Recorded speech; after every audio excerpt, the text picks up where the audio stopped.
Welcome back, everybody. I'm glad you're joining in, tuning in. The Dread and Rolling Reacts.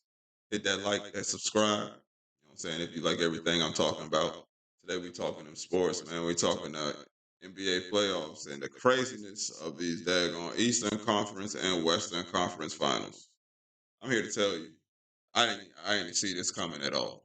Like, I definitely ain't see the Celtics sweeping the Pacers. Well, you can't account for or call for the injuries, the Halliburton and stuff like that. But I still didn't see no sweep. I did not. All right, I mean, I expect them to win in like six, not a quick four. You feel me? There ain't really much to talk about on that one because that was just a butt whooping. Straight up old fashioned, drag you through the barn house, throw you out back, hose you off, and then kick you up the road without your car keys. Just get on out of here. Go back on home.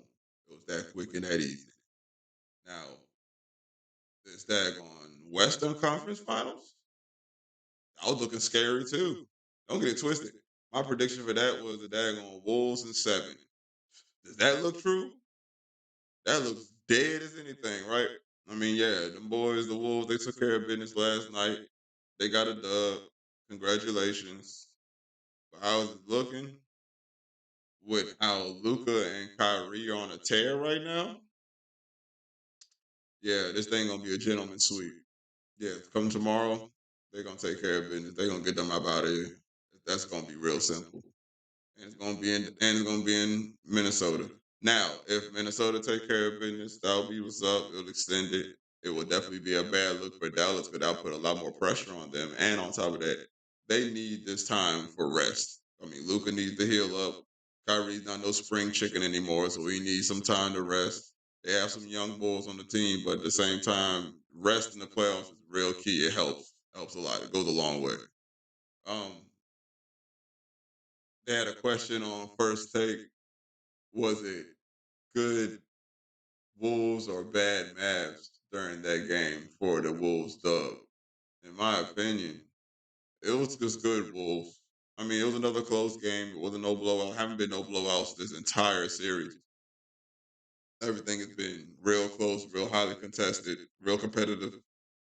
But at the same time, it was just good Wolves. They knew what time it was. They knew it was win or go home. They knew for a fact if they didn't put together a really good game, they would have lost. I mean, big ups the cat, you know what I'm saying? Carl Anthony Towns, because he came to play, came and stunt. Because usually he'd be on some other stuff with majority of the big men in the league now just constantly shooting threes, don't have a back to the basket game. The mid range is non existent. It's either a layup dunk or a daggone 3 pointer, like a guard, and it makes no sense when you should have a lot more in your package and a lot more in your bag than those three abilities. But he shot the ball pretty well. And that was kind of the thing that kind of got them over the hump a little bit because Ant-Man, he wasn't that great. He wasn't all that spectacular. He had a regular game. He did enough to get his team where he needed to get to.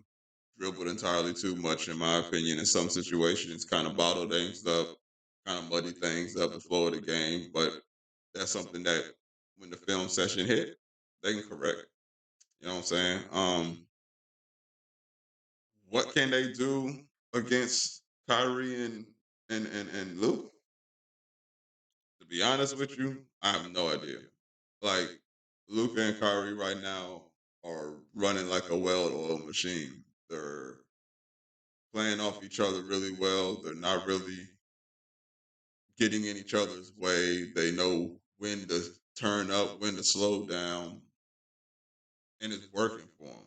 This is the Kyrie experiment. I have to honestly admit, it's actually working out. I was one that was skeptical with all the stuff going on, all the narratives that were being told about him, and how he was just being talked about, and it just seemed like he was a bad teammate or turning into one. Seemed like all the years he had with LeBron kind of wised him up a little bit because it looks like to me he's the LeBron on this team and Luca is the Kyrie. In other words, even though it's Luca's team, Kyrie is that even kill that keeps everything together. so nobody ends up being too sporadic, being too anxious, doing things too fast, not understanding the time of possession, the moment of the game, not making erratic shot selection. He's keeping everybody calm. He's keeping everybody, you know what I'm saying, right there, which is a really good look. And this shows he's grown a lot. I mean, Kyrie has come into the league with a lot of controversy. Keep it a buck. But at the same time, if you follow the game, you've seen he's grown up a lot and he's turned into a player that you can actually respect to the point it's like, you know what, I want him on the squad because he's gonna take care of business when it comes down to it. And he's always had that. It's never been like the type of player that didn't take the game serious or didn't take the approach of how to prepare to the game serious. It just certain things he did on the court or off the court kind of ruffle feathers. And now people ain't really paying too much attention to that and they're paying attention more to the production. That's the thing, man. Winning washes away all types of weird characteristics. Dennis Rodman. That's all I gotta say. I mean, no matter what you're doing out there, if you winning, people kind of, I ain't see it. Nope. But you were right next to him. I don't know what you're talking about. I ain't see nothing. Uh, check, please. You know what I mean? So, nah, man, like, these playoffs is wild. So I'm really looking forward to seeing what's going on. My opinion, like I said, the Wolves, they still gave themselves a chance, but it's a real small chance. It's not like they really gave themselves a real big hope for a big percentage of making this thing a possibility. But I mean, hey, we've seen crazier things. I mean, shoot, the Cavs came back 3-1 against the Warriors, right? They made cookies. So be the Wolves can be, they can do that too. They could do that too. But shoot, and better understand, and the Wolves better understand that if y'all do, say y'all do manage to win this thing in seven and come all the way back and win four straight, y'all gonna be dog ass tired when the finals come. And the Celtics might get y'all down 3-0 just because y'all are tired as crap. Because it seems like y'all haven't snapped out of the games, the 7 game series with the Denver Nuggets yet. Like it just seemed like that win y'all had, y'all finally woke up. It took y'all 3 games to finally recover from that high altitude physical game with the Nuggets. So hopefully, man, since y'all young, y'all snap back, y'all bounce back. I'm expecting to see a good game. I'm expecting to see a competitive game. And hopefully it extends. If not, Dallas going on to them finals. Celtics already there waiting.